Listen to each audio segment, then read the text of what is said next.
The Galactic Council's emergency broadcast rippled across 1,000 worlds, a desperate plea encoded in every known language and frequency. The Krethax swarm had broken through the outer rim defenses, and entire star systems were going dark. The Council needed warriors, heroes, saviors to stand against the endless tide of chitinous death that consumed everything in its path. Earth received the message on a Tuesday. Ambassador Shara of the Selenium Collective watched with barely concealed disdain as the human delegation entered the War Council chambers.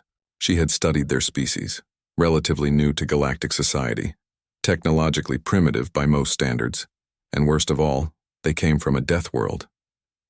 Not the romantic kind that bred noble warriors, but the chaotic kind that produced unpredictable variables. "The humans have answered our call," announced Council Prime Xion, his crystalline form refracting the chamber's ambient light. "They offer 1 battalion. 500 soldiers." Jara's mandibles clicked in disappointment. The Vrin Empire had sent 50,000 warriors. The collective itself had committed 100 warships. 500 humans seemed like a cruel joke.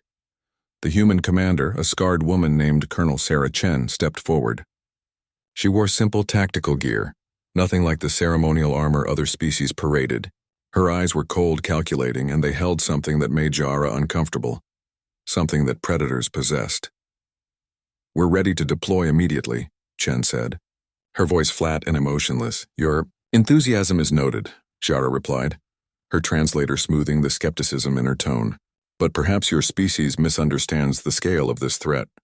The Krethax have overrun civilizations that have existed for millennia. They adapt, they overwhelm, they cannot be reasoned with." Chen's lips curved into something that wasn't quite a smile. "Ambassador, we understand perfectly. That's why Earth didn't send diplomats." The siege of Carthon 7 became the crucible where the galaxy learned what humans truly were.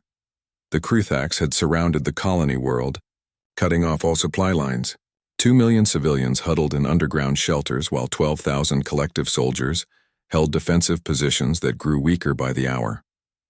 The insects came in waves, each attack perfectly coordinated, exploiting every weakness, learning from every repelled assault. Command. Estimated Carthon 7 had 3 days before complete collapse. The human battalion arrived in unmarked dropships that burned through the atmosphere like falling meteors. They didn't request permission to land or coordinate with existing forces.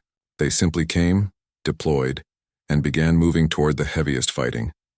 Jara monitored their progress from the orbital command station, expecting to witness their swift annihilation. Instead, she watched something she couldn't comprehend. The humans didn't hold defensive positions. They attacked.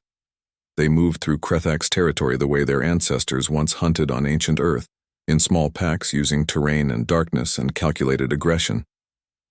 They didn't wait for the enemy to come to them. They went hunting.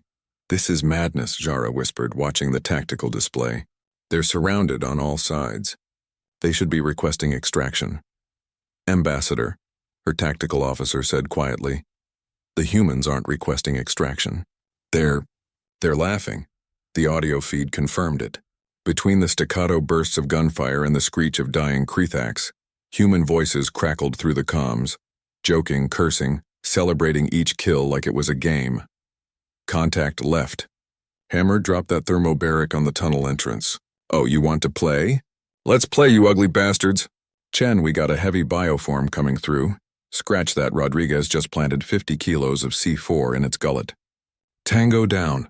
They fought like the universe owed them a debt, and they had come to collect. What the Galactic Council had failed to understand about humans was that they came from a world that had tried to kill them for millions of years. Earth had thrown ice ages and supervolcanoes at them, had pitted them against predators with sharper claws and stronger jaws. Humanity survived not by being the strongest or fastest, but by being the most relentlessly, creatively, horrifyingly violent when threatened.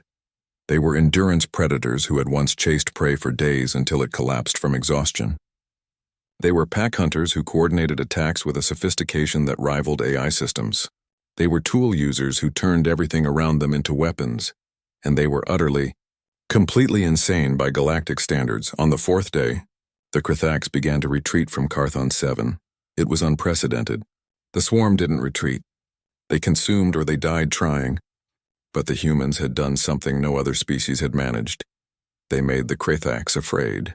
The 500 humans had inflicted catastrophic casualties, destroyed 3 hive nodes, and captured a swarm queen alive. They had accomplished what 12,000 conventional soldiers could not. When Colonel Chen returned to the command station, her armor was scorched and dented, covered in ichor and carbon scoring. She looked exhausted but satisfied, like someone who had just finished a difficult but enjoyable workout. Jara approached her cautiously. "Colonel, your tactics were unconventional." Chen shrugged, pulling off her helmet. "The galaxy called for saviors. Noble warriors to fight with honor and valor." She glanced at the viewport where evacuation ships were beginning to ferry civilians to safety. "But Earth doesn't do saviors, Ambassador. We do survivors. And sometimes the best way to survive is to be the scariest thing in the room." "Your people are intense," Jara admitted. "We're from a death world, Ambassador. Everything on Earth either learned to kill or learned to run really, really fast." Chen's expression hardened. The swarm made a mistake. They thought galactic species would be like Earth species, rational, predictable, bound by evolutionary logic. And humans aren't. Humans are what happens when evolution gets drunk and decides to see what happens if you give anxiety, spite, and problem-solving skills to a pack-bonding persistence predator. Chen smiled, and this time it was genuine. "We don't fight because we're the strongest. We fight because something deep in our DNA is still angry that a saber-toothed cat ate our ancestor 40,000 years ago, and we've been holding a grudge ever since." The war against the Krathax lasted another 2 years. But the tide turned at Carthon 7. The swarm learned that humanity wasn't just another galactic species. They were something that evolution had forged in fire and fear and endless violence. Earth sent 12 more battalions, then 50. Then they stopped counting and just sent whoever volunteered, which turned out to be millions.